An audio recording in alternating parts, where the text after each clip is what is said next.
Olá meus amigos, estamos de volta para conversar aqui sobre rock and roll e hoje eu peguei aqui um clássico petardo aqui, maravilha do rock, The Who, Tommy, disco de 1969 do Who. A genialidade do Pete Townshend é uma coisa incontestável até hoje aí no rock and roll. E o Who é tido como muitos como a terceira maior banda de rock de todos os tempos, depois dos Beatles, depois dos Stones, né? Isso é uma coisa de mídia, de marketing, enfim. A gente sabe que não existe primeiro, não existe segundo, não existe terceiro, não existe pódio no rock and roll, mas o Who certamente está muito próximo a esse pódio, caso ele existisse. Genialidade do Pete Townshend elaborou esse disco como sendo uma ópera rock, com vários personagens, né? Com um enredo, com começo, com meio, com um desfecho, e trouxe isso para o rock and roll.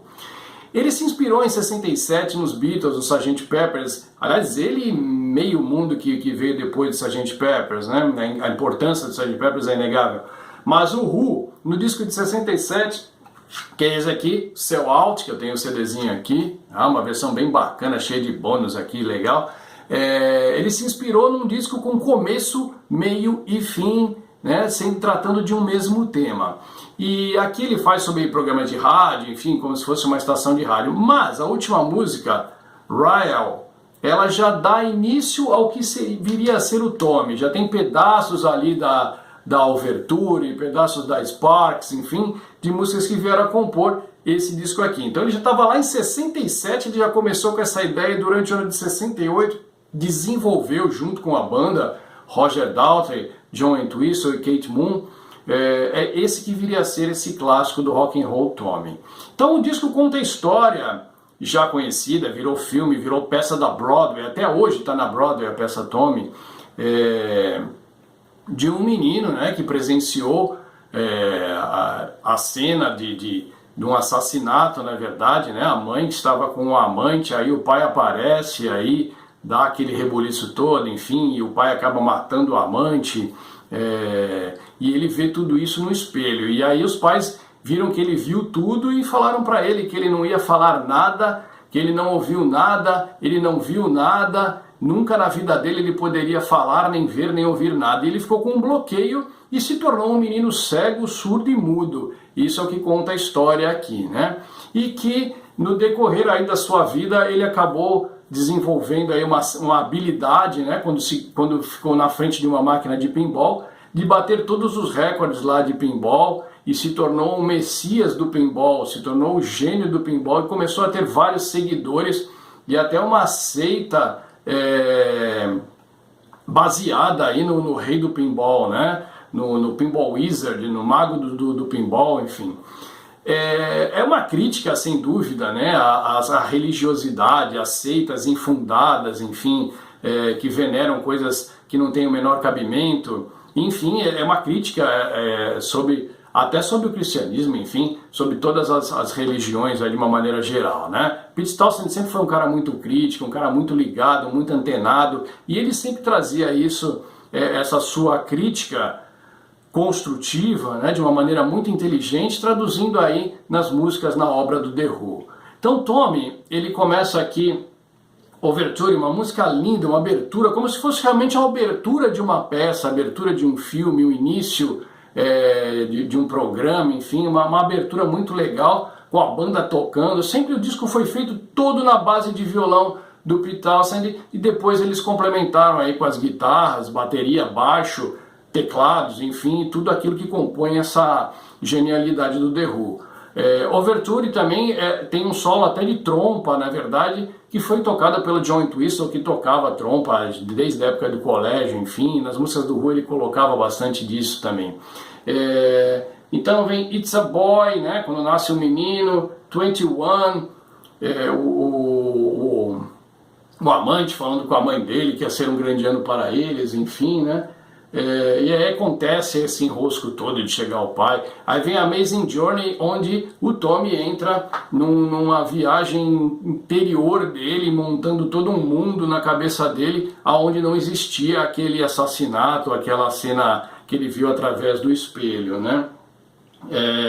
Depois vem Christmas, né? Uma crítica aqui à religiosidade, enfim, aonde todos julgam ele, né? Viam ele lá, ele não enxerga, ele não fala, ele não vê os parentes lá na festa de Natal, né? Como ele pode ser salvo, né, da condenação eterna, aquela coisa assim, como se uma pessoa que tivesse um problema ou que não fosse da mesma religião não tivesse salvação. Isso até hoje, né, tem que ser sempre falado aqui, né, o Pete Townsend nessa sua genialidade, trazer esses temas aí, que são atuais até hoje. O disco é de 69, né? E aí vem as tentativas deles de deixar o menino melhor, né? Com o tio, né? O primo, levar ele para Acid Queen, na verdade, que era uma tentativa de tratar ele com drogas, e até que ele chega e se realmente se identifica com a máquina de pinball e acaba sendo o rei do pinball com seus seguidores, enfim. E depois acaba até tendo aí uma suposta cura, né? Levam ele no médico que tinha uma cura, enfim. E aí, quando ele estava de frente para o espelho, a mãe percebe que ele via a ele mesmo, ele ouvia a ele tinha sensação, tinha reflexo, mas só quando se dizia que era aos outros ele não interagia, né? E aí resolvem lá quebrar o espelho e acaba como se fosse um encanto, aquela coisa dele, daquele prisão que ele estava, podemos dizer assim. Olha, tem começo, tem meio, tem fim, tem vários personagens, né? Depois, baseado aí no sucesso dele, seus parentes, os pais, enfim, tios, fazem uma colônia de férias, como se fosse assim, né? Um parque temático do Tommy, começam a ganhar dinheiro com isso, até que uma amiga dele lá, uma seguidora, descobre isso tudo e tenta fugir com ele, enfim, é uma história muito legal, muito bacana mesmo, né? Desfecho aqui, né? Pinball Wizard virou um clássico, né? Mais tarde o Elton John regravou essa música também, ele participa do filme, tem o filme, de 75 o The Who virou um filme, né? Com a Tina Turner na Acid Queen, tem Eric Clapton, o Roger Daltrey interpretou o Tommy, enfim. É muito bacana mesmo, depois virou peça da Broadway, como eu já comentei aqui também, né? I'm Free, e We're Not Gonna Take It, na verdade que engloba filme que traz toda aquela energia que a gente vê no filme do Woodstock, né, do Who, onde ele canta Roger Daltrey lá, filme, né, com aquela guitarra pesada, aquele som maravilhoso do Who, mesmo fechando a geração ali do Woodstock em 1969. A gravação desse disco aqui é espetacular, produzido por Kirk Lambert. Enfim, Pete Townsend já estava mexendo muito com produção nessa época também.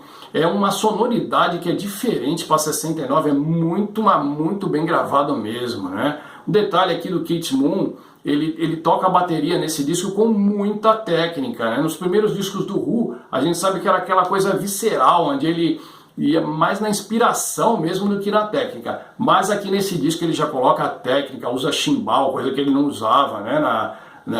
Nos discos anteriores do Who, era mais crash mesmo, aquela coisa visceral. Um disco muito bem executado. A capa é um show à parte. Como você vê aqui, ó, todo mundo já conhece essa capa aqui, né? Ela reflete uma bola de aço, como sendo uma bola de pinball, e a capa ela é tripla, né? Ela dá uma sensação muito legal aqui de ser redonda mesmo, a bola assim. E dentro dessa bola de pinball, na verdade o Tommy tem a sua percepção das coisas, né? Então você vê, ele via o céu, as gaivotas, enfim, pássaros através da bola, mas ele acaba quebrando ali, tá vendo? E partindo depois para o mundo dele mesmo, para o mundo real, enfim, é uma maluquice, a coisa linda do rock and roll que tem essas histórias, essa coisa toda, né?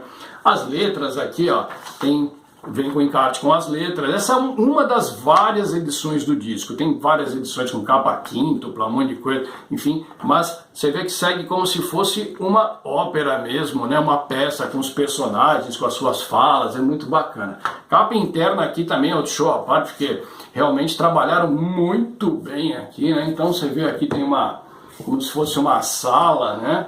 O Tommy tateando a parede, depois vai para a escuridão, depois ele modula o mundo dele aqui, né, conforme você vê, através da bola de pinball, enfim. Olha, coisa linda aqui, um trabalho de primeiríssima. A capa do disco é um show à parte. tá? Dá uma sensação muito diferente realmente de amplidão essa capa aqui na capa tripla. No CD também, ó, um detalhe bacana aqui, ó, essa é a capa do CD, de uma edição remasterizada, tem outra edição dupla, tripla, saiu box do Tommy, enfim, tem muita coisa. Mas você vê que no vinil tem a banda aqui, ó, Roger Daltrey, Keith Moon, John Entwistle e o Pete Townshend nas figurinhas aqui, né, colados aqui. Isso foi uma imposição da gravadora que queria que tivesse fotos da banda na capa, mas essa não era a ideia original do The Who, que era colocar realmente somente a bola ali, né? Então no CD saiu com a capa que a banda realmente queria. CDzinho muito bacana aqui, ó, tem um rótulo aqui que remete ao filme do Tommy, enfim, né? O Rei do Pinball. E os encartes também aqui são muito caprichados. Tem edições em vinil que tem esse encarte central aqui com malabaristas, mágicos, e o Tommy olhando tudo através de uma porta, de uma janelinha, que seria lá a experiência dele, enfim. Você vê aqui, tem histórias aqui sobre a banda, outros detalhezinhos aqui que na capa quíntupla do disco ainda contém. Holiday Camp aqui, ó, o parque temático do Tommy, mas são detalhes assim, enfim, que não acabam mudando a grandiosidade do disco, né? Então The Who, Tommy, disco de 69, e um detalhe, a banda tocava o disco inteiro nos shows. Show de Leeds de 1970, eles tocam inteirinho, eles fazem o show deles, depois tocam o Tommy do começo ao fim. Festival de Woodstock, eles tocaram o Tommy do começo ao fim. Ilha de Wright, eles tocavam o Tommy do começo ao fim. Eles realmente acreditavam no disco que eles estavam fazendo. The Who, Tommy, de 1969, discoteca básica mesmo para conhecer The Who. Depois disso, a gente sabe que o Pete Townshend gostou tanto do formato que ele quis fazer em 1970 Lifehouse, que era uma outra ópera rock, mas aí não deu muito certo e acabou saindo o Who's Next, que na minha opinião é o clássico absoluto da banda, disco principal da banda e um dos principais discos da história do rock. Mas em 1973 eles voltam novamente ao formato da ópera rock com Quadrophenia, um tão bom quanto o Tommy, um disco maravilhoso também, que virou filme, virou peça também, e depois o formato cansou um pouquinho e o Who realmente deu depois do Quadrophenia, na minha opinião, a banda entrou numa fase de declínio que acabou com a morte do Keith Moon em 79, se eu não me engano, ou 80, preciso ver exatamente. Mas enfim, Tommy marca realmente um divisor de águas. Ele fechou, podemos dizer assim, a geração Flower Power, junto com Jimi Hendrix no Woodstock. Enfim, a apresentação do Who foi espetacular, tá bom? Olha, fica aqui a minha dica, The Who, Tommy, 1969, para você ouvir, para você curtir, para você acompanhar com as letras, é muito bacana. O vinil é muito legal, o CD é bacana, no aplicativo também vem com as letras para acompanhar, tá bom? Quer conhecer material do The Who? Conhece, depois vai atrás. Em Santos, aqui na Baixada, tem bastante lojas, tem bastante fornecedores aí que trabalham com discos do The Who, assim, né?